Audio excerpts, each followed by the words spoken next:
তোফায়েল আহমেদের জানাজাকে কেন্দ্র করে অনেকে জয় বাংলা স্লোগান দিয়েছেন, কিন্তু সেখানে ন্যূনতম একজনকেও যারা জয় বাংলা স্লোগানে কাউকে একটা চরও মারে নাই কেউ। রামিসার হত্যাকারীর 19 দিনের মাথায় ফাঁসি হয়েছে এবং সেইখানে অন্যায় করে পার পাওয়ার কোনো সুযোগ আর বাংলাদেশে হবে না।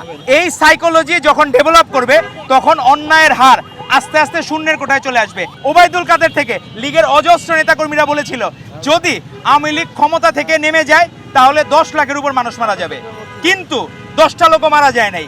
কারণ 5ই আগস্ট আমাদের মাননীয় প্রধানমন্ত্রী জনাব তারেক রহমান বলেছিলেন যদি বিজয়ের হাতে পরাজিতরা নিরাপদ থাকে তাহলে সেই বিজয় মহিমান্বিত হয়। তো আজকে আমরা মহিমান্বিত বিজয়ের পথে, আপনার কোনো মবকে আমরা পেট্রোনাইজ করব না। আপনি দেখবেন তোফায়েল আহমেদের জানাজাকে কেন্দ্র করে অনেকে জয় বাংলা স্লোগান দিয়েছেন, কিন্তু সেখানে ন্যূনতম একজনকেও যারা জয় বাংলা স্লোগানে কাউকে একটা চরও মারে নাই কেউ। এটাই হচ্ছে সংস্কৃতির পরিবর্তন। তাদেরকে আমরা আইন শৃঙ্খলা বাহিনীর কাছে তুলে দেব, কিন্তু আইন নিজের হাতে তুলে নেওয়া যাবে না।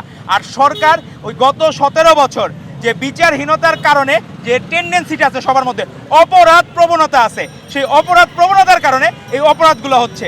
তবে আপনি দেখবেন আস্তে আস্তে রামিসার যে হত্যাকাণ্ডের যে তাদের দুইজনেরই বিচার হয়েছে, স্বামী এবং স্ত্রীর ফাঁসি হয়েছে, এইটা বাংলাদেশের জন্য ভবিষ্যতের জন্য একটা ল্যান্ডমার্ক।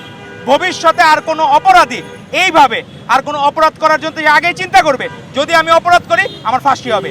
এই কারণেই অপরাধের প্রবণতা আস্তে আস্তে কমে যাবে এবং আশা করি আমাদের মাননীয় প্রধানমন্ত্রী জনাব তারেক রহমানের নেতৃত্বে সেটি শূন্যের কোঠায় চলে আসবে।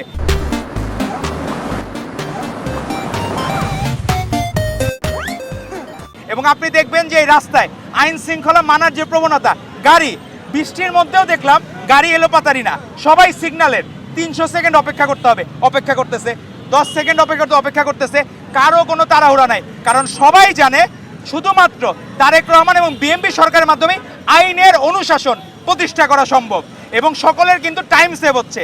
তো এই গভর্নমেন্ট বাংলাদেশকে ভালো কিছু উপহার দেয়। আপনার ঋতুপর্ণা চাকমা তার ফ্যামিলির যে অবস্থা খারাপ সেটা তারেক রহমান আগে থেকে জানতেন। আগেই হচ্ছে উনি ওনার মায়ের চিকিৎসার জন্য আমরা বিএনপি পরিবারের মাধ্যমে আপনি দেখবেন রুহুল কবির রিজভী আহমেদ, সে এই বয়সেও পাহাড় পর্বত পার হয়ে তার বাসায় গিয়েছিল ঋতুপর্ণা মায়ের ক্যান্সার আক্রান্ত যে মা ছিল তার পাশে দাঁড়ানোর জন্য। এই তারেক রহমানের বার্তা নিয়ে, মাননীয় প্রধানমন্ত্রীর বার্তা নিয়ে আগেও গভর্নমেন্ট ফর্ম করার আগেও আজকে সেই ঋতুপর্ণার জন্য গৃহ নির্মাণের অর্থের ব্যবস্থা করে দিলেন আমাদের মাননীয় প্রধানমন্ত্রী জনাব তারেক রহমান। তো গুণের কদর, মেধাবীদের কদর তারেক রহমান করবেন, আর অপরাধীদের সর্বোচ্চ শাস্তির ব্যবস্থাও তারেক রহমান করবেন। এই জন্যই হচ্ছে যে হলো শিষ্টের পালন দুষ্টের দমন, সেটাই হচ্ছে আমাদের মাননীয় প্রধানমন্ত্রী জনাব তারেক রহমানের মূলনীতি।